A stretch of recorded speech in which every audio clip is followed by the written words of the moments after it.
5 seconds to go.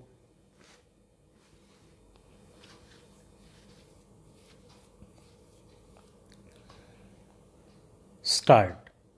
India has ratified the Convention on the Elimination of All Forms of Discrimination against Women.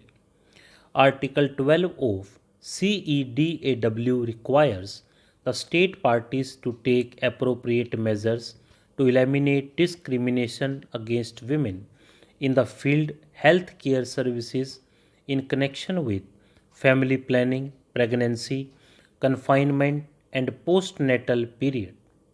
Similarly, Article 16 urges state parties to eliminate all forms of discrimination against women and to ensure that they have the same right to decide freely and responsibly on the number and spacing of children and access the relevant information to effectively exercise these rights.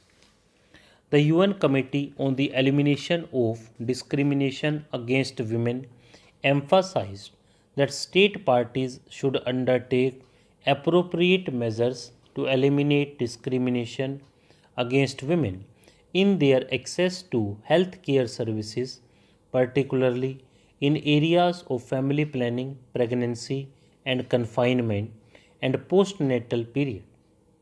It is also urged that state parties should refrain from imposing barriers on women who seek to pursue their right to access health care, including reproductive health care.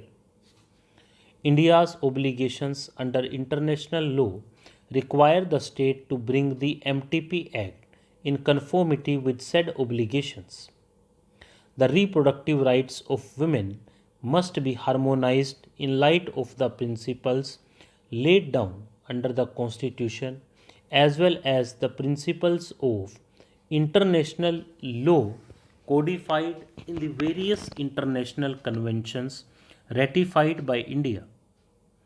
Our interpretation of the MTP Act and the MTP rules furthers India's obligations under international law.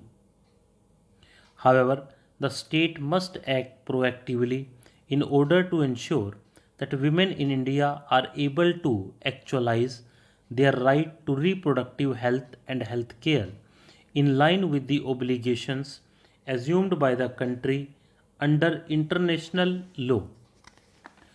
True realization of reproductive autonomy is possible only by addressing problems in the societal context within which individuals, particularly women, are situated.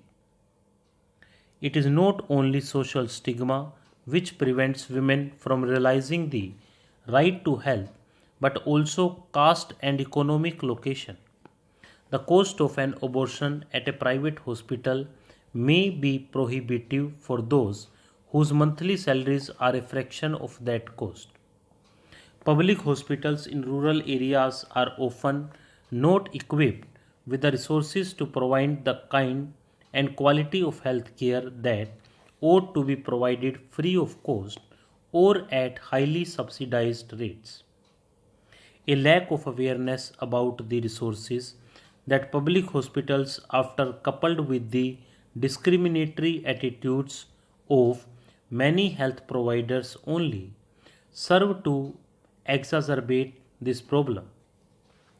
The MTP Act recognizes the reproductive autonomy of every pregnant woman to choose medical intervention to terminate her pregnancy.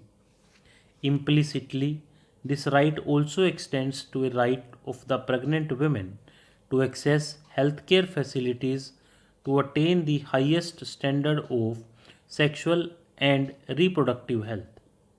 It is meaningless to speak of the latter in the absence of the former.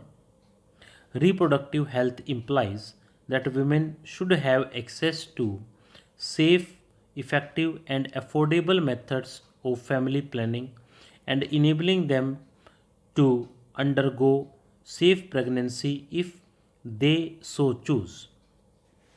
The directive principles of state policy in Part 4 of the Constitution lay down the fundamental principles in the governance of the country and press upon the state to apply them while making laws.